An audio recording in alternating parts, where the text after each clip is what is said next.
Welcome to our channel. ఈరోజైతే నేను 2 సినిమాలకైతే వెళ్ళాను. 2 సినిమాల్లో మొట్టమొదటి సినిమా కంగువ సినిమాని మన తమిళ సూపర్ స్టార్ అయినటువంటి సూర్య ఈ సినిమాని అయితే తీశాడు. మరి ఈ సినిమాలో ఈ సినిమా గురించి చెప్పాలనుకుంటే ముందు దీంట్లో తారాగానం ముఖ్యంగా సూర్య, బాబీ డియోల్, దిశా పటాని, రెడిన్ మరియు యోగి బాబు లాంటి తదితరుల యాక్టర్లు అయితే నటించడం జరిగింది. మరి ఈ సినిమా కథ ఏంటి? ఈ cinema music director DSP Devi Sri Prasad. అదేవిధంగా ఈ సినిమా స్టోరీ అంటే మనం తీసుకున్నప్పుడు 19 సంవత్సరాల క్రితం అంటే దాదాపుగా ఈ సినిమాలు ఎలా నిర్మించారంటే ఒక బాహుబలి లాగా.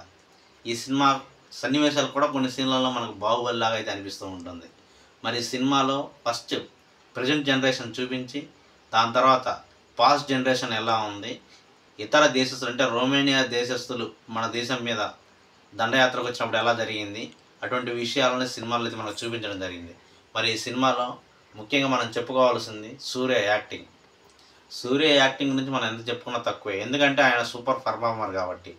మరి ఈ సినిమాలో ఇంకొకరు ఎవరన్నా అంటే బాబీ డియోల్ క్యారెక్టర్ కానీ లుక్ కానీ చాలా బాగుంది. సూర్యది కూడా లుక్ బాగుంది, కానీ పాత్ర జస్ట్ ఓకే ఉండటం వల్ల కొంచెం మనకు డల్గా అయితే అనిపిస్తూ ఉంటుంది.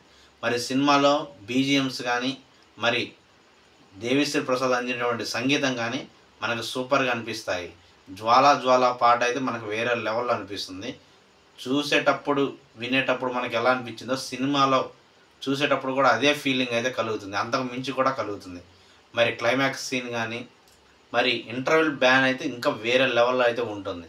మరి సూర్య ఇంట్రడక్షన్ షాట్ కంగువ షాట్ అయితే వేరే లెవెల్లో ఉంటుంది.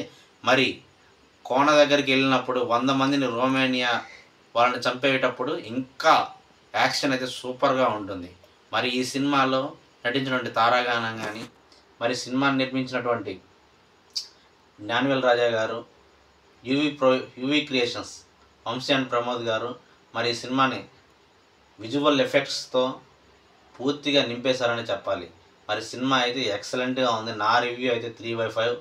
మీరు కూడా మీ దగ్గరలో ఉన్న థియేటర్లో అయితే వెళ్ళి చూడండి. నేనైతే మార్కాపురం థియేటర్ జాదీశ్వరి థియేటర్లో వెళ్ళి చూశాను. మీరు కూడా ఆ సినిమాను చూసి ఎలా ఉందో కామెంట్ చేయండి. మూవీ రివ్యూస్ కోసం మరియు ప్రభుత్వం అందించే ప్రభుత్వ పథకాల కోసం మన ఛానల్ లైక్ చేయండి, షేర్ చేయండి, సబ్స్క్రైబ్ చేయండి.